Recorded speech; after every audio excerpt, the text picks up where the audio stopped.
Charlie Parsons for Boxing Social in association with William Hill and Empire Fight Store. Always a pleasure. I think my first time on interview with the great trainer, Mr. Tony Sims. How are you, sir? Yeah, I'm all good, thanks, Parsons.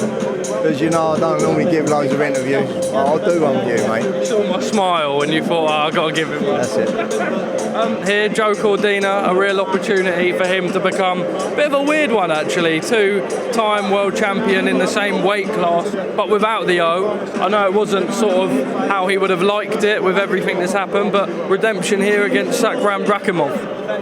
Yeah, you know, and as we all know, like, Joe won the title in sensational style, and you know, for him to get stripped to the title was like, you know, it was a bad time for him. He had, you know, a broken hand and he got stripped to the title. It weren't a good time. So, you know, to get the chance to regain the title straight away is a great, you know, great opportunity for him.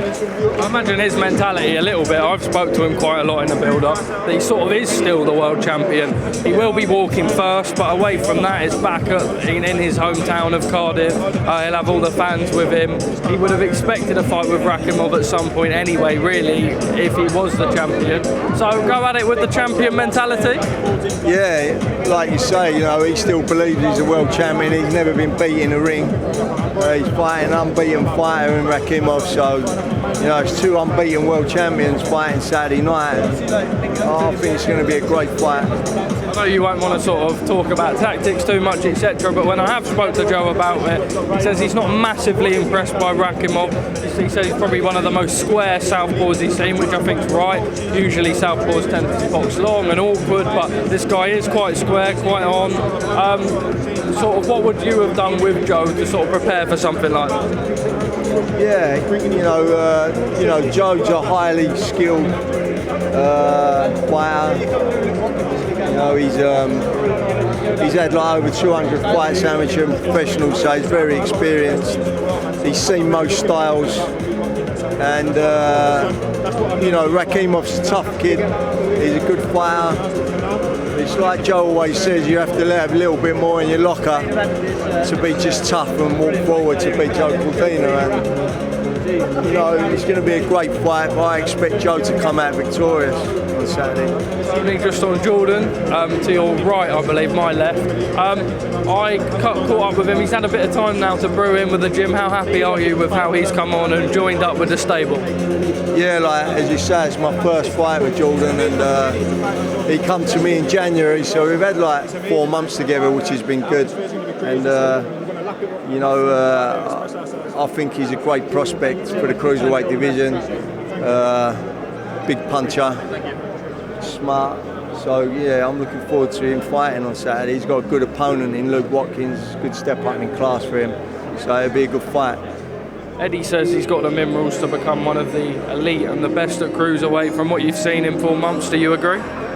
Yeah, as you say, like we've got a lot of good fighters at cruiserweight in this country, and you know, if Jordan comes out victorious on Saturday night, then you know he can put his name in that frame. Tony, just a few more from me. We've seen sort of, don't want to sort of go over Conor too much, but are we still expecting July 3 to be the date for him with the new sort of thing that's come out from UKAD? Yeah, you know, he's got to get licensed, so you know, until he gets licensed, you know, there ain't no dates or fights for him. You know, there's a lot of talk, but he's been in the gym the whole year training, so you know, we'll see. Obviously, UKAD have sort of said that there's going to be some form of, well, he's currently pending or in a suspension of some sort, that the process that's unfolding. He can't comment too much because of legal reasons, but he now is dealing with UKAD. Is he hopeful to get this resolved as soon as? I would have thought so, because I've seen the document and the documents prove his innocence. I think the big blocking point has been with him and the board, really. Do you understand when the public sort of, I get Conor's side of it, and we see what the board have got to say. Do you understand Conor's frustrations with the board? A little bit, yeah. I think it's been a bit petty and a bit silly back and forward, really. But you know, hopefully he gets resolved, really. You know what I mean? And at the minute, he needs to get a licence to box, because he can't really stay too much more out of the ring. You know, he's been out of the ring for like 14, 15 months. He needs to be active, you know, for a young man, and he needs to fight, really. That's the main thing. The plan was to go in with an elite fighter, whether that be a Pacquiao or a Eubank, etc. You talk about the time with inactivity.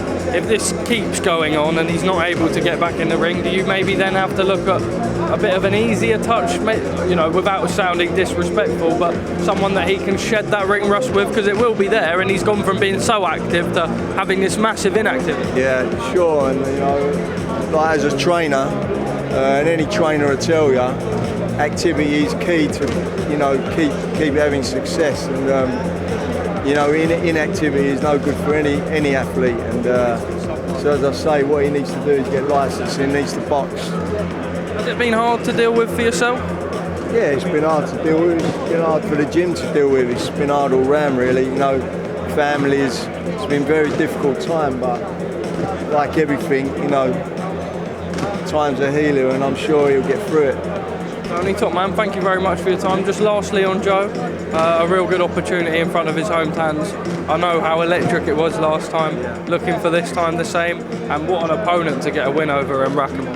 Yeah, like, you know, and I think this fight's probably bigger than the last one, and as I say, 2 undefeated fighters. Yeah. He's got it in his hometown of Cardiff, so like you say, it's going to be electric on Saturday night. It's going to be a great fight. Tony, always lovely seeing you. Thank you for doing the interview, top man.